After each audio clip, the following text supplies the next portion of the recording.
You are listening to I Am Refocused Radio with your host, Shemaiah Reed. This show is designed to inspire you to live your purpose and regain your focus. And now, here's your host, Shemaiah Reed. Welcome back to I Am Refocused Radio. Once again, we are here today, and just like another time, we have another show running for you guys. And ladies, we have a special guest, Athena Brownson. She is a powerhouse entrepreneur who turned pain to purpose. She has a pretty awesome story. I mean, wow, you thought you had a hard time. You needed to understand what she had to go through, because she not only endured 9 knee surgeries, yes, 9 of them. She also had 2 neck operations and a battle with chronic Lyme disease, but none of that stopped her. So Athena, she reinvented her life and also her career, and she became one of Colorado's most trusted real estate agents and is a leading voice for resilience and mindset transformation. So all my Detroit Lions fans, yes, you got that grit. And you know me, I have my family, my mom and dad from Michigan, so big shout out to Michigan. She knows a little bit about that grit. And we're going to learn about that today with her story. So first and foremost, Athena, I know you got so much stuff on your calendar, but thank you for taking some space for our audience. How you doing? Oh, I'm so happy to be here. Thank you for having me. I would rather not be anywhere but here. So excited to dig into it, because it has been a story, to say the least. Well, we have to start off with the cliffhanger I just put out there. 9 surgeries on your knee. Yeah. 2 neck operations. You got to unpack that for us, because wow. You know, I'm up to 27 surgeries now after battling chronic illness. But my past life, I like to say, I was a professional freestyle skier. So I grew up in a little mountain community, and I was raised on snow. And honestly, I attribute all of the grit, all of the resilience that I have later in life needed to survive, to be completely honest.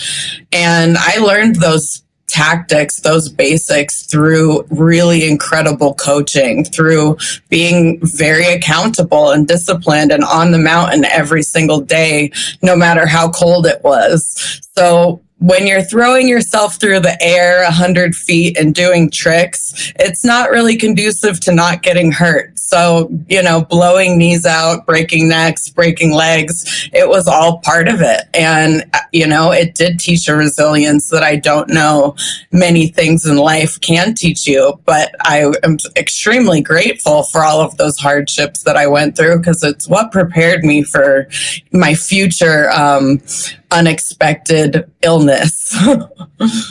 Well, as a professional skier, I mean, kind of unpack that for the audience as well. When you got into that, I mean, was that something you grew up always wanting to give a shot, or is it something that you just said, you know, you woke up one day, that looks like fun? Tell us how that happened. Yeah, you know, I'd like to say it's in my blood. So my dad was a professional skier. He was one of those crazy people that went down the mountain as fast as he possibly could and would get clocked at miles per hour. So he had me in a little baby Bjorn on his chest when I was 3 weeks old, and I was up on the mountain skiing. Pretty sure he'd get arrested for doing that these days, but back in the day, it was okay to do that. So I grew up on snow. I learned how to ski when I learned how to walk. I was constantly in coaching programs, just perfecting my craft. And I absolutely loved it. It was, you know, that was my community. That was my family. My coaches were my heroes, to be completely honest. And when I hit 15 years old, I went pro. And that basically just meant that I was getting paid by different companies to travel around the world and chase snow. I skied about 300 days a year. When I wasn't skiing, I was probably rehabbing an injury because, like you said, I had, you know, just 9 knee surgeries in a decade. So I did a lot of rehabbing, but skiing was in my blood, and it's something that I loved so much. But unfortunately, it's a very short-lived sport. You know, it's very rare to continue skiing up, up until your mid-20s. I think I retired when I was 24, and it was a doctor that sat me down and said, well, it was my go-to surgeon, I should say. He said, Athena, if you keep doing what you're doing, which was, again, hauling myself off 100-foot jumps, and I competed in X Games and Dew Tour, I was training for the Olympics. But he said, if you keep doing this, you're going to need 2 knee replacements before you're 30 years old. And that was, a moment of identity crisis, because I didn't really know anything outside of skiing. I didn't know who I wanted to be or what I wanted to do. But it took me all the way into my mid-20s, and I wouldn't have changed it for anything. Well, you're better than me, because if I was trying to attempt to ski, I'd probably be floating in the clouds right now. So, well, I'm glad you're here. Right? That's self-awareness, right? I'm so glad I'm aware of the microphone. So when you think about the process of getting to that level to get paid and actually do that for, X amount of time professionally, that means you took it serious. That means you had long, early mornings and long days. That means you had some sacrifices being made. So when you think about an amateur athlete versus someone who actually is getting paid and doing this for a living, what are some of the values that you were able to translate from your athletic world into the business world? Yeah, I always say that skiing was the best business school I ever could have gone to, because I had incredible, world-class coaches that I had the opportunity to learn from like a sponge. But what they taught me was the principles of accountability, of showing up, of discipline. If I didn't hit the mountain at a certain time, like I said I was going to be there, if I missed dryland training, or if I was 5 minutes late for dryland training, that meant I was running laps for 3 hours. And if I was late for ski practice, I was hiking the mountain that day and probably doing burpees in between runs. So there was a very high level of accountability, discipline. And I think when you're operating in that arena, the principles of accountability and grit and resilience really show up, and you don't necessarily as a young person realize that those are the things that you're repeating. And I think, muscle memory, whatever you continually repeat, it creates those neural pathways in your brain. So I had no idea that I was, creating these principles that would serve me so well later in business. But when I look at my business today, being in real estate, it's an extremely, you could say volatile business. It has its ebbs and flows, but they really showed me what it meant to show up at your greatest potential every day, and just show up every day, do the best that you possibly could, show up 1% better than the day you were before. And like we were talking about before we got on, if you're incrementally progressing whatever it is that you're doing, by the end of a certain period of time, that's going to compound on one another, and you're going to end up at a place that is so much closer to your goals than you ever could have dreamed. So really, it was the best business school I could have asked for, and I still thank my coaches for that. Once again, listen, I Refocused Radio, watching us online, talking to our guest today, Athena Brownson. She has a website. Go to AthenaBrownsonRealtor.com. And I want to talk about teamwork, because when you think about business, you're doing what most people don't have the knowledge and heart to do. And it's not their fault. It's just that anybody can say, I want to do a business. I mean, literally anybody can say that. Yeah. But saying you want to start a business, versus actually doing it, versus actually having real tears coming out your eyes, because you're like, oh my God, what did I sign myself up for? That, in my opinion, can probably be parallel with being an athlete, because if you're trying to be top of your game, then there's a lot of people on your team that depends on you. Just like in the business world, there's a lot of clients and people are dependent on your services. Yeah. So kind of compare that with the audience. Yeah, they are such an amazing comparison. And when I look at the principles that skiing taught me, first and foremost, I realized that in any arena of life that I was going to be in, I needed to be an entrepreneur, because with skiing, whatever I was putting in was the amount that I would get out. And when I started doing a 9-to-5 job prior to finding real estate, I found that there was a very low ceiling on how high I could take the business. And I had the entrepreneurial spirit of never wanting to give up and having the sky be the limit. And I think it takes a little bit of a psychosis to want to be an entrepreneur, because it does take such hard work and so much discipline. But when I found that you build out a team around you of people that have already accomplished what it is that you want to be accomplishing. So I had the most incredible mentors, coaches. Again, I've always had coaching within my business career. I am a firm believer that you don't know what you don't know. And if you don't have someone looking over your business from a bird's eye view, you don't have someone showing you where your weak spots are. And then building a team around you of people that have the same vision and are in alignment with your values, your goals, where you want to take the business. But also, as someone that was a one-person sport, skiing is a one-person sport. It was me and my coach, and I'm an only child. So the idea, the skill of delegation was not something that I was proficient in. That was something that I really lacked. But when I did end up getting sicker, I realized that I needed to have a team around me that could support me and really be there for myself and my clients when I wasn't able to. And I looked at what my strengths were in business and what my weaknesses were. And I found team members that were excellent and thrived at the things that I was not good at, so that we really complemented each other well. And what I learned is when you're building a team and opening up these opportunities for, getting things done that aren't necessarily your forte, you end up empowering someone else to succeed and to thrive in their arena. So I've been really fortunate to have, the most ride or die team that I could have ever asked for. But I wouldn't be where I am today if I didn't have amazing mentors, coaches, and my team members. It's the greatest blessing. And it's something that I would encourage everyone to really, be aware of who is in your space and how they're elevating you to be the best version of yourself, and how they're helping you get through the good, the bad, and the ugly. Because, life doesn't always go to plan, and that's usually where the most growth happens. Yeah, if business was a cookie cutter, everybody be rich. Amen. Out there.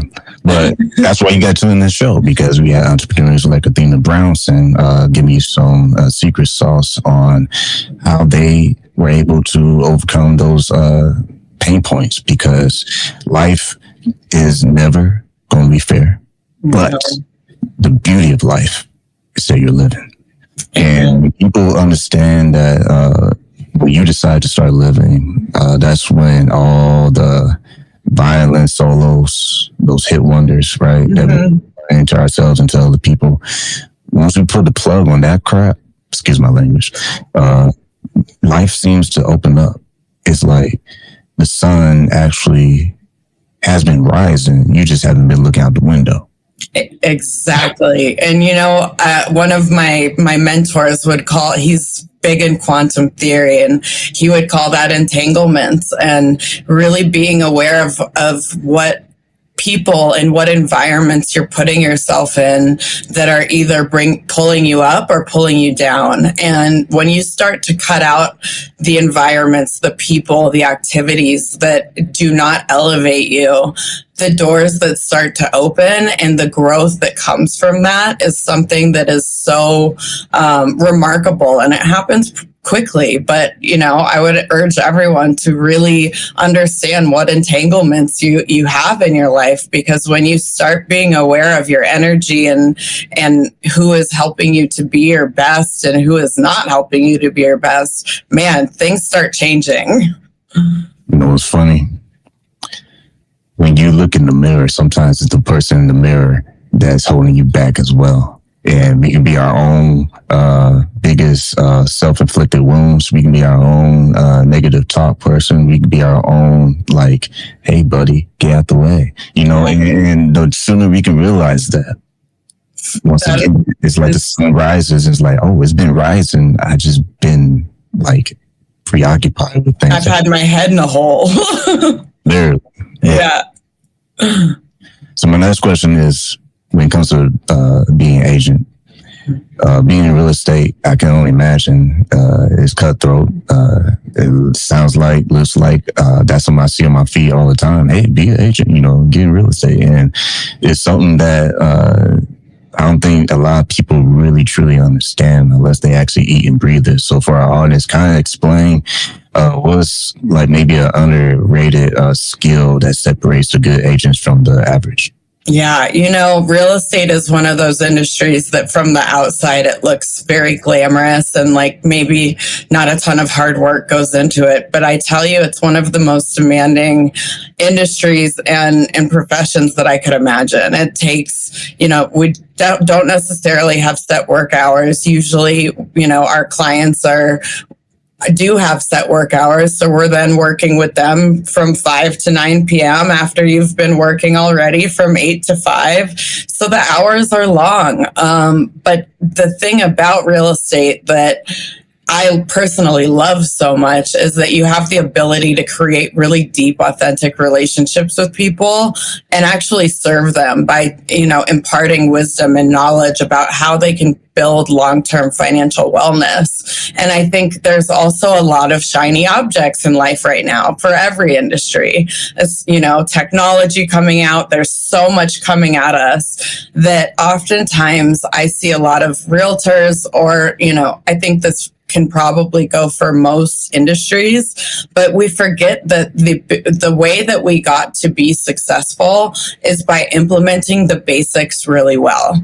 And when we start to get that success, it's really easy to get distracted by those shiny objects, by, different opportunities that sure, you should absolutely always be open to new opportunities. But when you forget about implementing the basics of your business on a daily basis, that's when you're going to see these huge ebbs and flows in your business. And I know that if I'm not making my phone calls and meeting people face to face for coffee and lunch and doing my social media videos every day, and I've got my checklist of things that no matter what the day throws at me, I have to get these items done. And if I'm getting these things done consistently, then my business is going to continue to thrive. It's when I get distracted or maybe quote unquote too busy, there's always room to be more efficient. We don't necessarily, busyness is not glamorous. It's something that I think was glamorized for a long time, but now we're taking a step back and recognizing that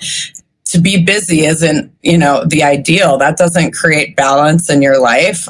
This is an industry that's very hard to create balance. But again, when I'm doing the basics really well, I find more balance in my life. I find more balance in my business. And then it opens up time for bringing in new opportunities and learning new skill sets that otherwise I maybe would be doing, but putting off the things that actually keep my business running.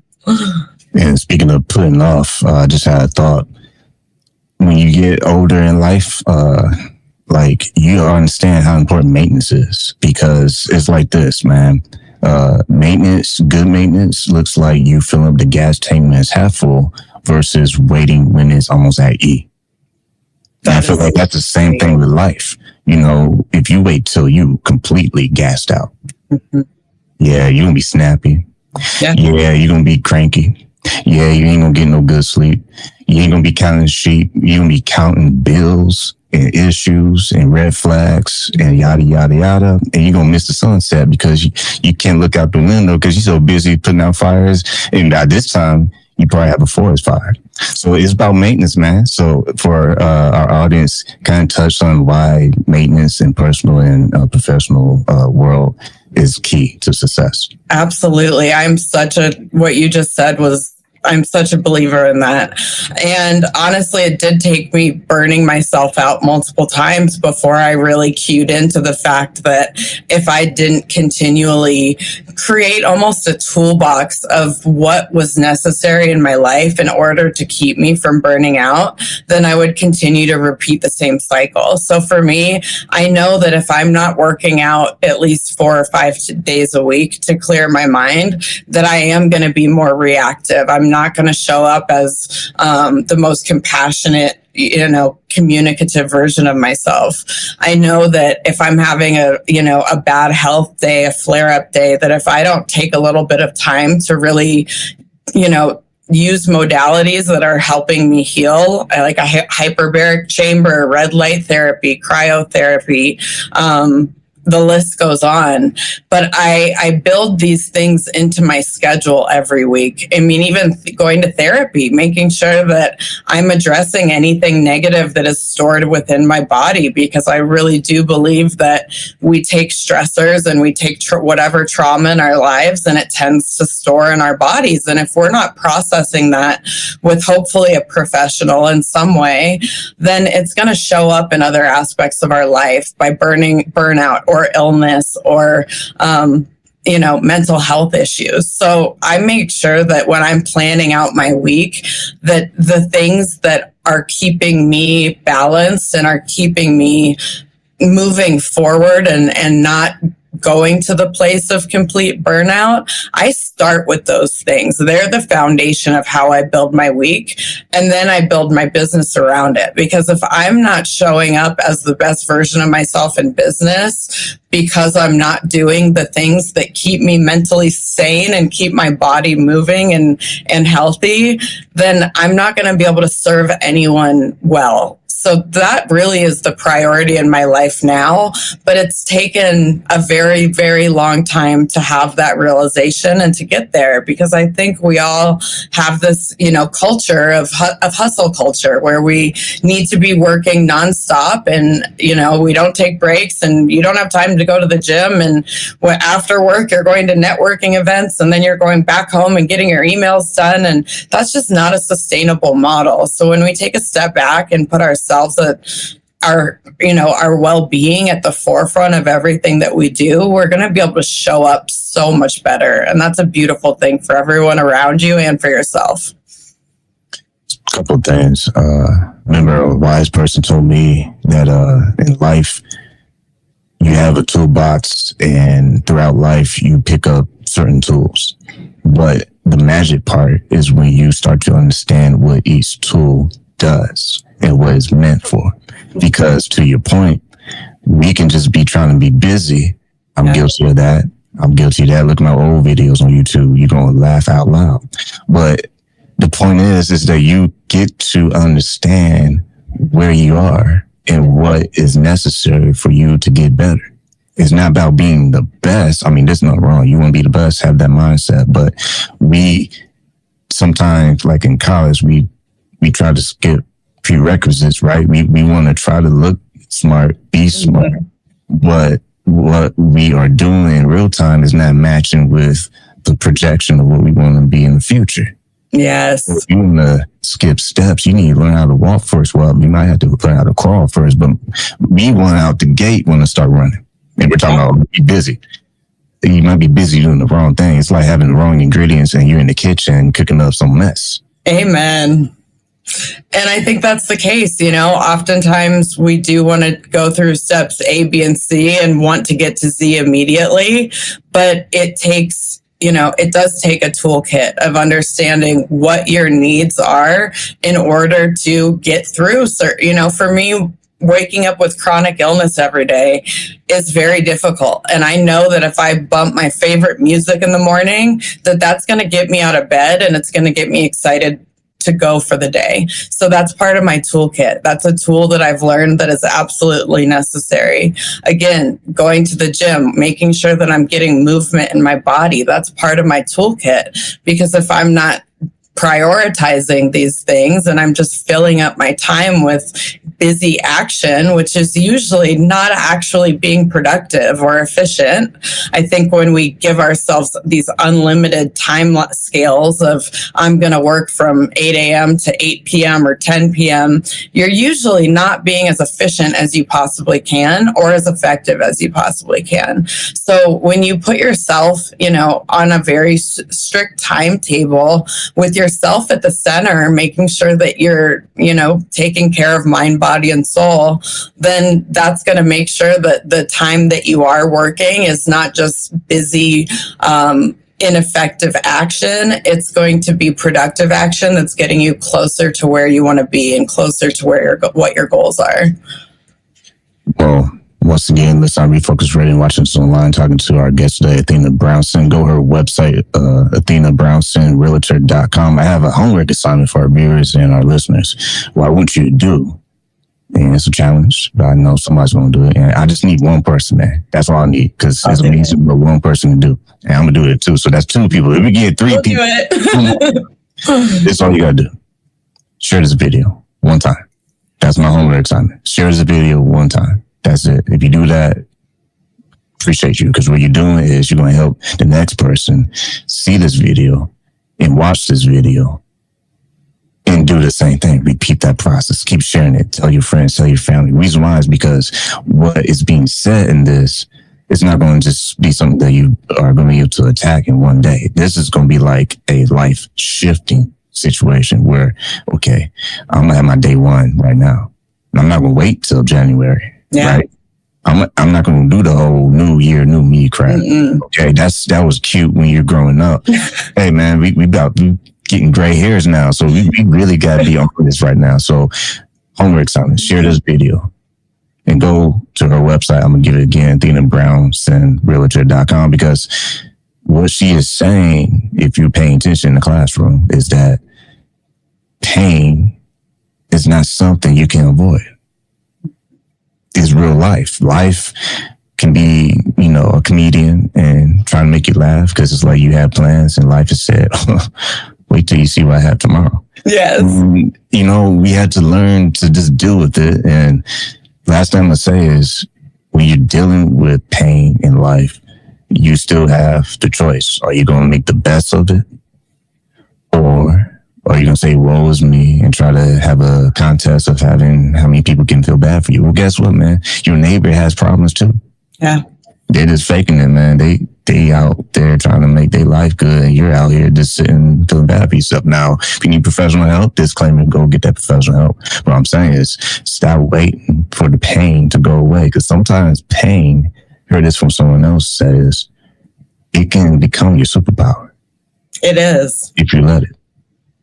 And I truly believe that the most difficult, painful times in our lives, when we feel like, nothing is going right, or maybe you've lost your health, or relationship, job, whatever it might be, the unfortunate reality is that a lot of times it's easy to become the victim of the circumstance. But when we realize that the greatest growth in life happens when things are not going to plan, when things are not, great and sparkly and everything's perfect, that's not when you learn about yourself. That's not when you grow as a person. You grow through difficult times. So when you're going through something in life, whether it's big or small, everyone has their own, adversity. And I don't believe that anyone is greater than another. They're all just relative. Remember, it's an opportunity to actually lean in, because these are the moments in your life that you have the opportunity to grow and become a better version of yourself. I say that after battling chronic illness issues for 10 years and recognizing that I would not be the woman that I am today, and I would not show up as the leader that I do today had I not gone through, years and years of barely being able to move or get out of bed and spending, a third of the year in the hospital. I went through all of that to become the person that I am today. And it took a long time to get to that realization, of course, but it's a time to lean in, man. And when we do, the most beautiful things happen. Last time I say is that I used to say this back in the day, man, back in the barbershop days when I was doing this show as a podcast only. And I used to say all the time, you know, in life, pain can be somebody's medicine. Yes. Because the pain that you're going through, if you survived it, if you're still breathing, then there's something in that story that most likely can inspire the next person. But it's all dependent on what's next, right? What's your next move? Are you going to continue this race? I mean, we all fall. We all, you know, get behind.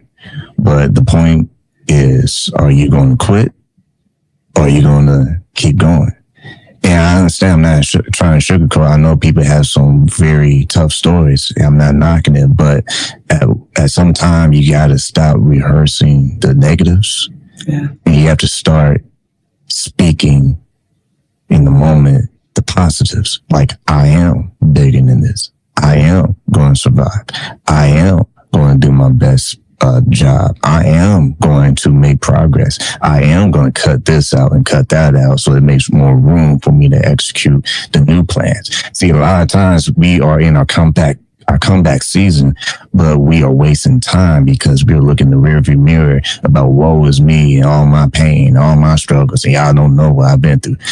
People tired, man. They tired. Yeah. They're not tired. They tired. Mm-hmm. They don't want to hear all that. Everyone, I mean, look at the news. Sometimes you turn on the news, another headline, all these people going through all the stuff that it's like, man, they shouldn't have to go there. Well, hey, breaking news. Somebody's going to do something. Yeah. So what I got from this interview is pain is there. You can't knock it. But your choices are still available. Beautifully. Had you not choose to go for it, had you not chosen to keep doing what you are doing right now as an entrepreneur, you wouldn't even be talking on the show right now.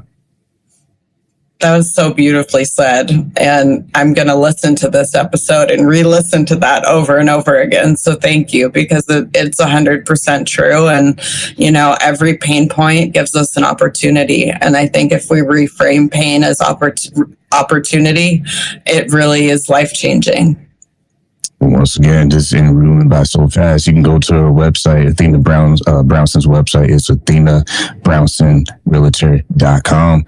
If you have anything you want us to look out for, a book or any news or whatever in the future, what do you want to say to our audience before we go?